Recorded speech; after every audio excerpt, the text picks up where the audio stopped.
నేను మాట్లాడుతున్నాను ఒక రైతును, గోస్పాడ్ మండలం చింతకుంట గ్రామం దూదేకర ఇసుకపల్లి చిన్న విషయం మాట్లాడుతుంది. పెట్టి చంద్రబాబు గెలిచేది ఖాయం. ఆయన గెలుస్తానే సీట్లో కూర్చుంటానే కానాలు చెరుతూము తీయాల, పంటకాలం కూర్చున్నాడ పంటకాలం తీయాల, సీట్లో కూర్చుంటానే తీ లేదమ్మా. ఆ పంటకాలం రైతులను పిల్లంపు, చెరువు కాలం రైతులను పిల్లంపు, అందరు సంతోషమే తీసుకున్నాం.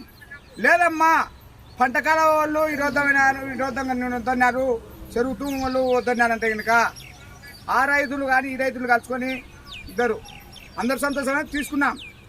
లేదమ్మా వాళ్ళు ఇరవద్దన్నారు, నువ్వు లేదంటే కనుక నా యావ తీసి యావ దుర్మానేది, నువ్వు గెలిచేది కూడా ఖాయం. ఒక పైరు నచ్చిన పెట్టుకొని చెప్తున్నా ప్రమాణం చేసి, ఇదే నేను చిన్నప్పుడు ఉంటే వ్యవసాయం చేసిన. మన భారతదేశం బాగుపడితే అంతే చాలు. మనం అందరం కలుసుకొని స్వతంత్ర దేశం తెచ్చుకున్నాం. మన దేశం అప్పులలో చూసుకున్నాం. వందే మాతరం.